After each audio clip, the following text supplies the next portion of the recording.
Hola, ¿cómo están? Soy Silvia Mirta Valori, creadora del canal Moda, Diseño y Discapacidad. Este es un homenaje que realizo porque mañana, 3 de diciembre, es el Día Internacional de las Personas con Discapacidad.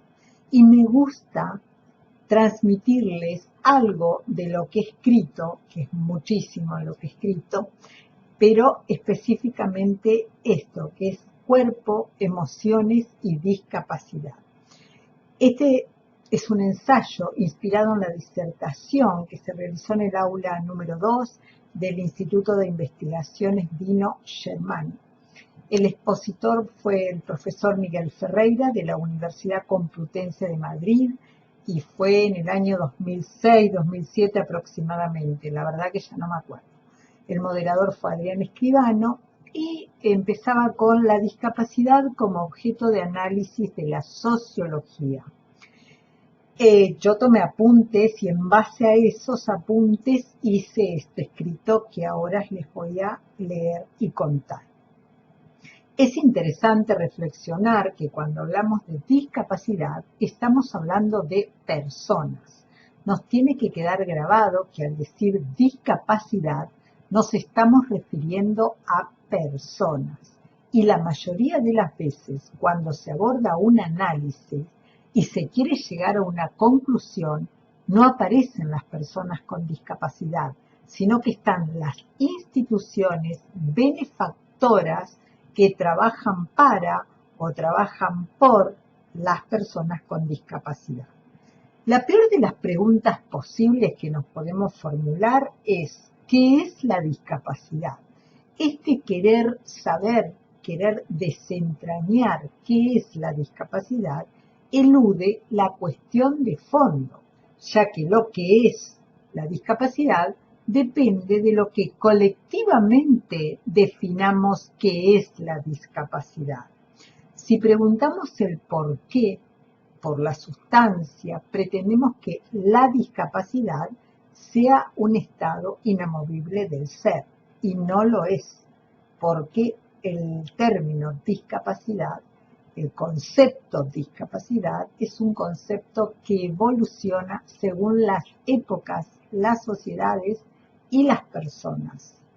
Se puede plantear un análisis desde dos planos diferentes, el de la superficie teórica sociológica y el análisis profundo. Hasta la fecha actual, el mundo ha funcionado sin tomar en cuenta y sin incluir a las personas con discapacidad. El análisis de superficie perseguirá develar los trasfondos en los que se asienta la dominación a través de la negación sistemática de los derechos humanos. La condición actual del colectivo de personas con discapacidad presenta una negación de sus derechos humanos, la que se asienta y tiene un trasfondo en una teoría mercantilista, por la cual una persona vale o tiene capacidad según lo que puede o no puede hacer, en términos productivos y de trabajo remunerado.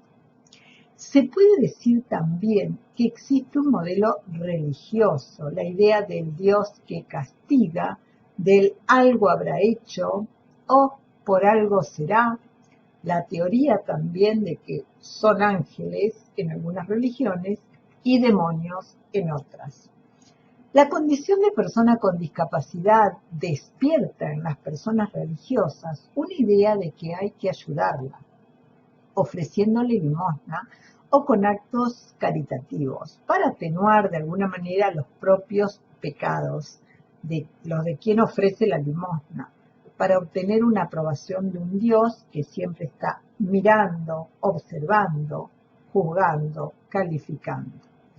Y además está el modelo científico, el modelo médico, que es quien relaciona discapacidad con enfermedad, en el que la discapacidad se convierte en una anomalía, un defecto fisiológico que va a llevar a que las personas que la tienen les será mucho más difícil vivir en la sociedad y que cuanto más se acerquen a la cura, más derechos y reconocimientos obtendrán, así como también la felicidad y la alegría de vivir. Algo así como sin cura no hay paraíso. Se puede afirmar que de verdad existe una singularidad fisiológica a la que el sistema capitalista la convierte en inutilidad. Así como también es verdad que existen políticas de discapacitación. Las personas improductivas son inútiles para el sistema y por ello son apartadas. Entonces se instituyen los tratamientos de rehabilitación para lograr la rectificación en la búsqueda de la normalidad.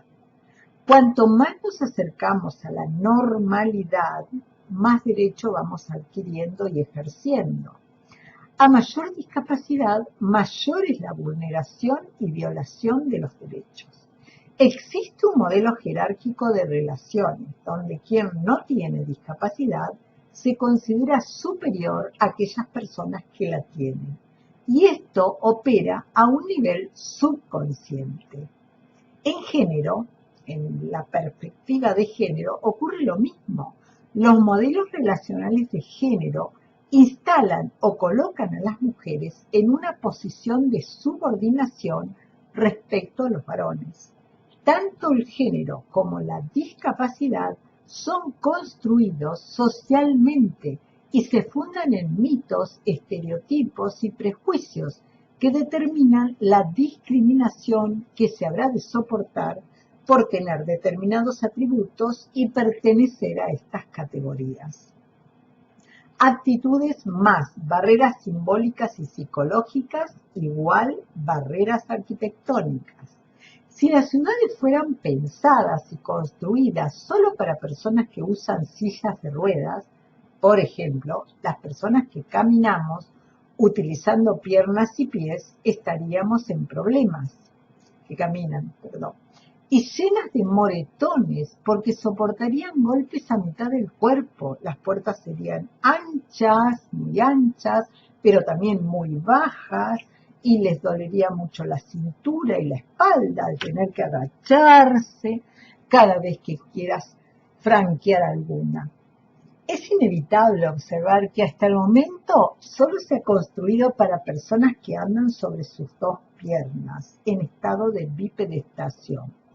¿Han pensado alguna vez qué pasaría si construyéramos para quienes utilizan sillas de ruedas únicamente? En Gran Bretaña, y gracias al movimiento de vida independiente que lleva ya muchos años de trabajo de concientización, se han logrado avances que hoy son impensables para Argentina o España.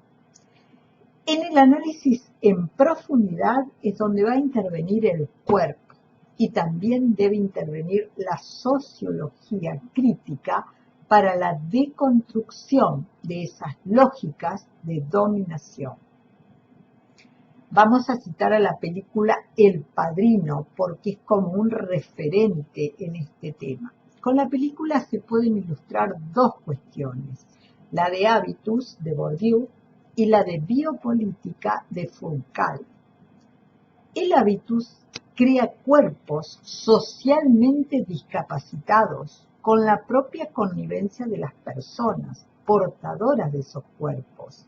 Las definiciones ortodoxas de normalidad condenan a esos cuerpos a la exclusión social. Se puede establecer aquí también una comparación con la teoría de género. En América Latina, y casi se puede afirmar que en el mundo entero, las acciones son evaluadas de manera diferente si quien las ejecuta es un cuerpo de hombre o un cuerpo de mujer. Se obtienen diferentes miradas y calificaciones si quien, por ejemplo, engaña a su pareja es un varón, se pensará de él que es un picaflor, un don Juan o un galán. Evaluación positiva de un acto que realiza una persona. En cambio, si es una mujer la que lo hace, se dirá de ella que es una mujer fácil, una loca o una puta. Y cosas peores aún, que es la evaluación negativa de un acto que realiza una persona. Lo mismo vale para el cuerpo de las personas con discapacidad. El atributo físico que las convierte en diferentes hace que sus acciones sean evaluadas de manera distinta y la mayoría de las veces en forma negativa. El disertante estableció una comparación con el hijo pequeño del padrino, Michael. Su padre, el padrino, trata continuamente de separarlo de sus andanzas, quiere que sea criado con otros valores. Las personas encargadas de su crianza e instrucción también quieren separarlo para que no repita los actos de su padre, pero el hábitus hace que Michael ejerza de manera más efectiva aún su función de Corleone. Y por más que todos y todas lo hayan querido separar y alejar de ese destino, el hábitus es más fuerte. Michael Corleone es un delincuente, un criminal que ejerce un poder eficiente, todos lo respetan, lo que él dice es palabra santa e inmaculada, y lo que él hace y dice es aceptado y nadie lo pone en tela de juicio. Aunque es un criminal, los demás creen que toma decisiones justas. ¿Qué ilustra esto? Que la capacidad de dictaminar qué es lo correcto y qué es lo incorrecto es arbitraria y proviene de quien ejerce el poder. Se supone que la imperfección proviene de un defecto fisiológico. Existe un hábitus que condena a las personas con discapacidad a ocupar el lugar que otros y otras definen, como Michael Corleone. La visibilidad social de la discapacidad. Ser o no ser normal es culpa del entorno que construye estructuras de dominación. Los hábitos son modificables. La modificación, para que vaya en un sentido determinado y se instale, necesita que todos y todas nos movamos en esa dirección, que contribuyamos todos y todas. Por último, para reflexionar, ¿existe una arbitrariedad en la normalización de lo normal?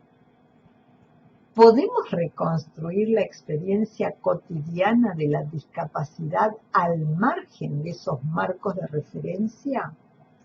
¿Seremos capaces de entender la discapacidad como algo que no es una enfermedad y que además está totalmente separado de la enfermedad? ¿Seremos capaces de asumir que las personas con discapacidad no son dependientes?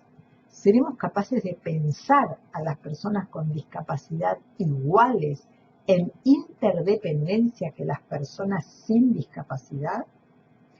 Estimo que habrá que desprenderse de la noción de discapacidad y pensar en la de diversidad funcional. No existen las personas independientes por completo y autónomas completamente, que no dependen de nadie. Terminantemente no existen. ¿Quién se lleva la basura de tu casa? Otra persona. ¿Quién te lleva por la mañana al trabajo, sea en tren, subte o colectivo? Otra persona. Y si vas en auto, ¿quién le echa gasolina, aceite y agua? Generalmente otra persona. ¿Quién arregla tu automóvil? Otra persona. ¿Quién te prepara la comida? Otra persona. ¿Quién arregla en tu casa aquello que se rompe? Otra persona. Y así sucesivamente. Todos y todas dependemos unos de otras. Eso es una sociedad. Así se han formado y han crecido todas las sociedades. Y así continuarán haciéndolo. Nadie puede vivir solo, sola, sin otras personas con las que nos relacionamos y con las que somos interdependientes. Para pensar de manera diferente a la discapacidad y al género, no solo hay que cambiar las reglas del juego, sino el juego mismo. La diversidad funcional no es un eufemismo, como sí creo que son las frases capacidades diferentes y necesidades especiales. Ya es hora que nos demos cuenta que todos y todas tenemos capacidades diferentes y necesidades especiales. y que todos y todas también tenemos diversidades funcionales, algunos más complejas que otras.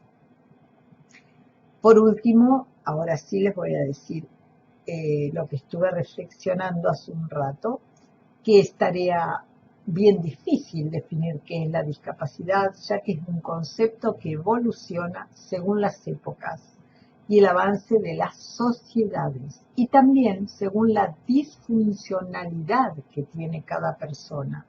Podemos decir, sin embargo, que discapacidad observada desde la óptica de la persona que la tiene es no poder entrar a determinados lugares porque hay escalones o escaleras, no poder ingresar porque las puertas son angostas, no poder entrar porque los espacios son reducidos y varios otros etcétera más. Y por este motivo no tener ingresos, no tener relaciones de amistad, de noviazgo, de compañeros de equipo o de trabajo. Y lo más complejo aún es pensar, reflexionar que discapacidad, según como la vemos actualmente, es no ser feliz, no ser próspera, no ser digna, no ser entendida, no ser en el sentido más amplio de la palabra, también es no sentirse plena, no sentirse digna, no sentirse feliz, no sentirse amada, no sentirse respetada y no sentirse escuchada. Y ahora paso a la otra discapacidad, que es la que tienen las personas que han creado y continúan creando barreras mentales, simbólicas, conductuales, arquitectónicas, porque no esperan ni creen necesario o ni siquiera se lo plantean que una persona con discapacidad desee o tenga ganas de salir, pasear, disfrutar, compartir con otros, entrar a los negocios, ir a fiestas, comprar. Tampoco creen o estiman que es posible que una persona con discapacidad pueda tener novio y ser amada, casarse, tener hijos, hijas, y tenga amigos y amigas con las que lo pasa muy bien o no. Mucho menos esperan que las personas con discapacidad sean trabajadoras, que tengan empleos bien remunerados y compañeras de trabajo. Pero lo que más me perturba de de estas personas discapacitadas de empatía, porque adolecen de ella, es que piensen que las personas con discapacidad viven del aire, que el dinero les cae del cielo y que no trabajan ni hacen nada, que con una pensión o una jubilación mínima pueden arreglarse y subsistir, porque alguien les va a ayudar, alguien les va a dar. Eso es algo que no puedo concebir. Por eso, en esta fecha, mañana, 3 de diciembre de 2021, Día Internacional de las Personas con Discapacidad, es que quiero dejarles este mensaje. Rompamos barreras con nuestra presencia en todos los ámbitos para que nos vean, nos escuchen, nos sientan y nos perciban. Y la Convención Internacional de los Derechos de las Personas con Discapacidad se implemente y cumpla de una vez por todas. Muchísimas gracias, muchas gracias por escuchar, muchas gracias por estar allí. Hasta el próximo video.